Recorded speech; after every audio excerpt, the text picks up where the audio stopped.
উপস্থিত আছেন এই নীলফামারী জেলা স্বেচ্ছাসেবক দলের সম্মানিত আহ্বায়ক মোর্শেদ আজম ভাই।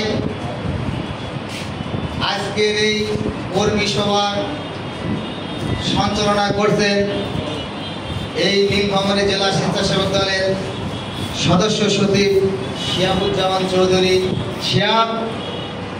আরও উপস্থিত আছেন নীলফামারী জেলা স্বেচ্ছাসেবক দলের সিনিয়র যুগ্ম আহ্বায়ক রাজু পারভেজ।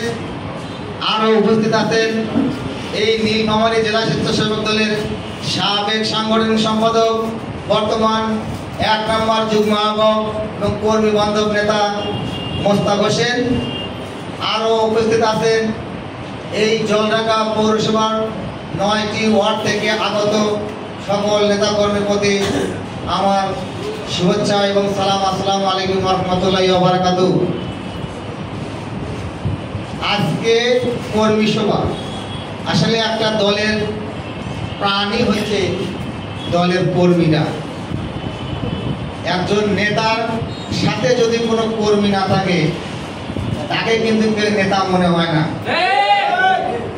তারেক রহমান বলেছে, তুমি নেতৃত্ব দিবে, তুমি নেতা হবে, তোমার পিছনে যদি কোনো লোকই না থাকে তাহলে তুমি কিসের নেতা? সেই রকমই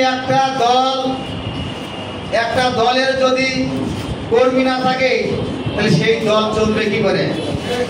তাই তারেক রহমান বলেছে, একটি দলের কর্মীরাই হচ্ছে সেই দলের প্রাণ। আর যদি প্রাণ না থাকে কোনো মানুষ কি জীবিত থাকতে পারে? সেই রকম কোনো কর্মী ছাড়া কোনো দল চলতে পারে না। তাই বন্ধু সাথীরা, আপনাদেরকে এই কর্মী সম্মেলনে অবশ্যই মনে রাখতে হবে, এই কর্মী সম্মেলনের মাধ্যমে কিন্তু নেতা নির্বাচিত হবে। আমি আরেকটা জিনিস দেখতেছি যে এই কর্মী সভা শুরুর আধা ঘন্টা হয় নাই, অনেকে চেয়ার থেকে এখান থেকে চলে যায়, বক্তব্য দিয়ে চলে যায়। আপনি যদি স্বেচ্ছাসেবক দল করতে চান, স্বেচ্ছাসেবকের মানে তো এখন বলেছে, সেটা তো বুঝতে হবে। আপনি যদি ধৈর্য সহকারে এই সংগঠনের কথা যদি আপনি না শোনেন তাহলে আপনি সংগঠন করবে কি করে? এই সংগঠনে এখানে যে আলোচনা হচ্ছে, এই আলোচনাটা হচ্ছে সামনে কিভাবে কমিটি করা হবে, কাকে দিয়ে করা হবে, কিভাবে করা হবে, কিভাবে নেতা নির্বাচিত করতে হবে, কেন করব, হ্যাঁ, অনেকগুলো কারণ, অনেকগুলো প্রশ্ন আছে। সেসব প্রশ্নের যখন উত্তর পাবো তবেই তো একটা নেতা নির্বাচিত হবে।